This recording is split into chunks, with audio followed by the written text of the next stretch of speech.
এক কাপ মুসুরি ডাল দিয়ে লাউ শাক রান্না যে এতটা মজাদার হয় আপনি না খেলে বুঝতেই পারবেন না। আর যখন খাবেন এরপর থেকে আপনি বারবারই খেতে চাইবেন। সত্যি ভীষণ মজার হয় এভাবে যদি আপনি মুসুর ডাল দিয়ে লাউ শাক রান্না করে খেয়ে দেখেন। তো কিভাবে রান্না করছি সেটাই আপনাদের সাথে শেয়ার করছি। মসুরের ডাল দিয়ে লাউ শাক রান্না করার জন্য অবশ্যই এখানে প্রথম আমার লাগছে লাউ শাক। তো একদম তাজা তাজা শাকগুলো নিয়ে এসেছে ঘুম থেকে উঠে দেখেই। তো ভাবলাম লাউ শাক দিয়ে আজকে একটা রেসিপি করে ফেলি। তো ইচ্ছা হয়েছে এভাবে মসুরের ডাল দিয়ে রান্না করে খাবো। এর আগেও খেয়েছি, তবে ভিডিওতে শেয়ার করা হয়নি। মসুরের ডালটা আমি বেশ কিছু সময় নিয়ে পানিতে ভিজিয়ে রাখবো। আর এখানে আমি 1 কাপ মসুরের ডাল ব্যবহার করেছি, আপনারা আপনাদের পরিমাপ মতো নিয়ে নেবেন।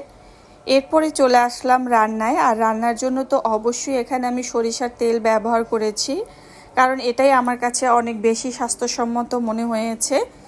এরপরে দিয়ে দিয়েছি বেশ কিছু রসুন আস্ত কোয়া, বেশ ভালোভাবে ছেলে নিয়েছি। আপনারা চাইলে কেটেও দিতে পারেন, তবে খাবারের সময় যদি এভাবে আস্ত রসুনের কোয়াগুলো প্লেটে পড়ে আমার কাছে তো ভীষণ ভালো লাগে, যার কারণে রসুনের কোয়াগুলো আমি আস্তই রেখেছি।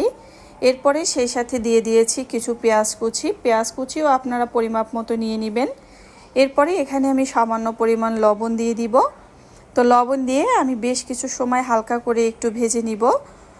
যতক্ষণ না হয় ততক্ষণ একটু বেশ ভালোভাবে নাড়াচাড়া দিয়ে তারপরে নিতে হবে। আর খেয়াল রাখতে হবে পেঁয়াজটা যেন পুড়ে না যায়, পুড়ে গেলে কিন্তু খেতে ভালো লাগবে না।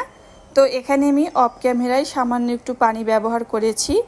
এরপরে এখানে আমি রান্নার জন্য মশলা হিসেবে ব্যবহার করছি হলুদের গুঁড়া দিয়েছি, তবে এখানে আমি মরিচের গুঁড়াটা ব্যবহার করব না। এতে মনে হয় রান্নায় যে একটা স্বাদ এটা আসলে বদলে যাবে আর খেতেও ভালো লাগবে না। তো এখানে আমি মরিচের জন্য কাঁচা মরিচটাই ব্যবহার করব। তো ধুয়ে রেখে পানি ঝরিয়ে রেখেছি ডালগুলো। তো এই মুহূর্তে আমি এর ভিতরে ডালও দিয়ে দিয়েছি এবং সেই সাথে কয়েকটা কাঁচামরিচ। হালকা একটু ঝাল হলেই খেতে ভালো লাগে আমার কাছে, বেশি একটা ঝাল ভালো লাগবে না। আপনারা চাইলে এখানে শুকনো মরিচও ব্যবহার করতে পারেন, এটা আপনাদের পছন্দ অনুযায়ী। তো মুসুরি ডালটা কিন্তু আমি বেশ কিছু সময় ভেজে নিয়েছি, দেখেই বুঝতে পারছেন এটা কিন্তু ভাজা হয়ে গিয়েছে। এরপরে আমি যে কিছু পরিমাণ পানি দিয়ে দিচ্ছি।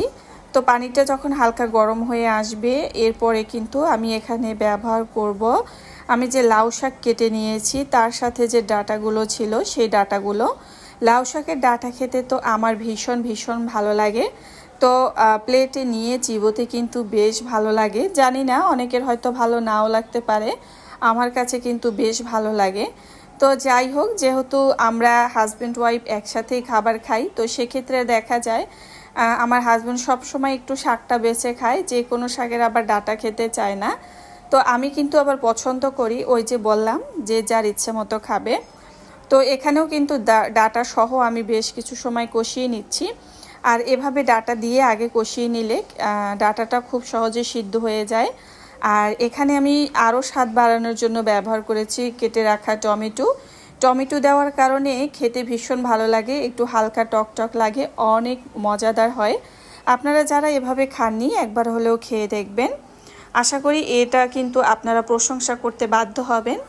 তো যাই হোক, এখানে আমি টমেটোটাও বেশ কিছু সময় কষিয়ে এরপরে একদম পর্যাপ্ত পরিমাণে পানি দিয়ে দিয়েছি। পানি দিয়ে এরপরে যখন বলক চলে আসবে খুব ভালোভাবে, সেই মুহূর্তে আমি শাকগুলো দিয়ে দিচ্ছি। অবশ্যই আপনারা চেষ্টা করবেন যে শাকের ডাঁটা আগে এইভাবে একটু নরম করে নিতে।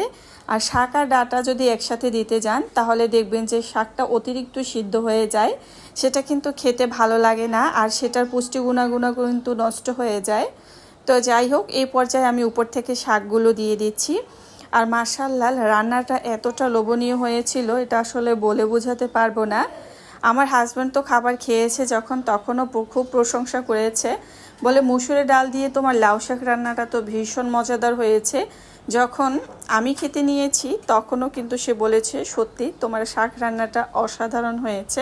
আমরা গৃহিণীরা ঘরে বসে যদি রান্না করি আর সেই রান্না খেয়ে যদি হাজব্যান্ড প্রশংসা করে, সত্যি নিজের কাছে খুব ভালো লাগা কাজ করে।